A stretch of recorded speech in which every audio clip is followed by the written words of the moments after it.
Welcome to part 1 to the October specials I'm doing for Halloween this year. This episode is about a haunted 500-year-old building which was built from stone that was originally used in a 12th century priory.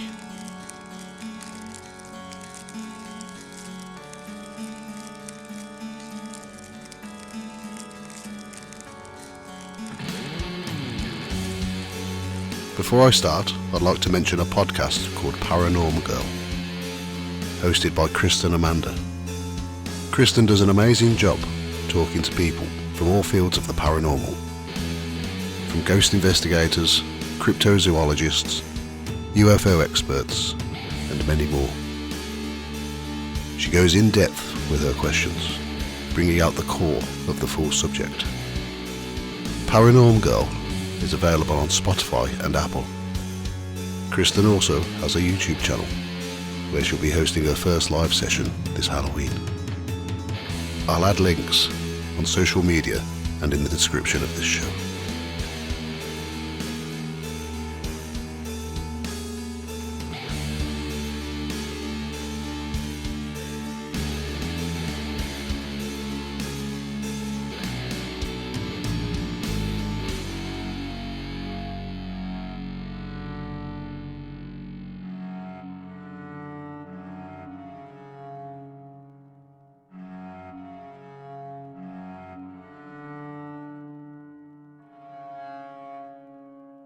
Gresley Old Hall stands on the junction between Gresley Wood Road and George Street in the village of Church Gresley near Swadlincote in Derbyshire.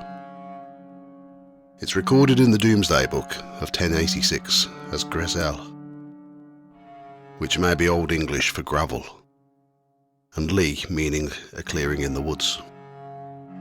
It wasn't until 1363 that it was recorded as Church Gresley, which separated it from Castle Gresley. During the reign of Henry I in the 12th century, an Augustinian priory was founded by William de Gresley, the son of Nigel de Stafford. The priory was demolished in 1536 during Henry VIII's dissolution of the monasteries.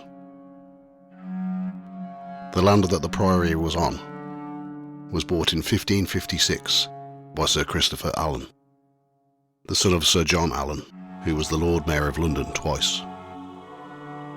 When Sir John died in 1545, he left his fortune and properties to his two illegitimate sons.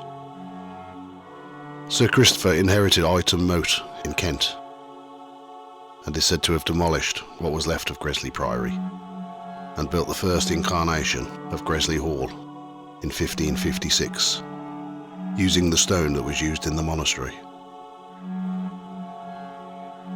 He bought the land around the same time as his marriage to Audrey, the daughter of the first Lord Paget, and it's thought that he may have built the house so that she was closer to her family, who lived not too far away in Staffordshire. Christopher and Audrey had 8 children, 6 sons and 2 daughters. The eldest, Charles Allen, inherited Gresley Hall and Ightham Moat after the death of his father, in which he sold Ightham in 1591 and made Gresley Hall his main home. Charles Allen's grandson, John Allen, was killed in action during the English Civil War at Ashley de la Zouche Castle by the Parliamentarians in 1646, and he left a young family. His eldest son was the next to own Gresley Hall, who rebuilt the house in 1664, as a stone says above the front door. After the death of John, his son John and his wife Esther inherited the house. They had one son, Samuel Stevenson Allen, born in 1707. Samuel was well educated at Christ Church in Oxford, and he never married. He was known locally as Mad Allen, perhaps because he may have suffered some mental health problems. At this point, the house had an estate of 600 acres and was set in a fenced park. Samuel left Gresley Hall to 2 of his friends who sold the property to the Maynell family. By 1789, the house was said to be hastening fast to decay, and a coal mine was established on the land. The house was tenanted as a farm, and in 1795, Sir Nigel Gresley of Gresley Old Hall set up a china factory, which was unsuccessful. By 1895, most of the land had been destroyed due to the mining, so it was no longer pliable for farming. In 1953, the house was bought by the Coal Board, who turned it into a miners' welfare club, which opened in 1964.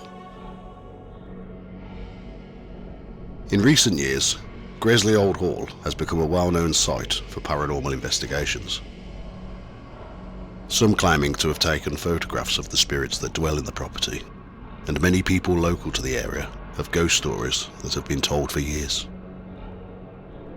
People have experienced dark shadows and poltergeist activity in the attic, disembodied footsteps walking around when no one is there, whispers, and some have said that their hair has been pulled as they walk around the house.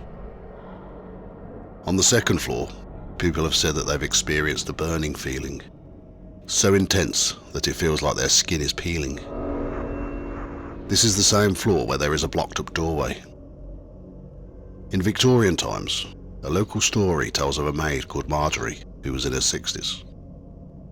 She was looking after the 3 children of the house when she stood next to the open fire, and her clothes went up in flames. The poor woman died from her injuries, and the room was blocked up. Her ghost is believed to be still wandering the second floor of the property. A paranormal investigation group were taking photos one night when they caught a very convincing image that looks like a lady in period dress, and another that looks like a small child crawling. It's also believed that 3 children were abused and abandoned on the second floor. It's unsure if they are the same children that were being looked after by the maid. Another tale tells that the children died in the blaze too.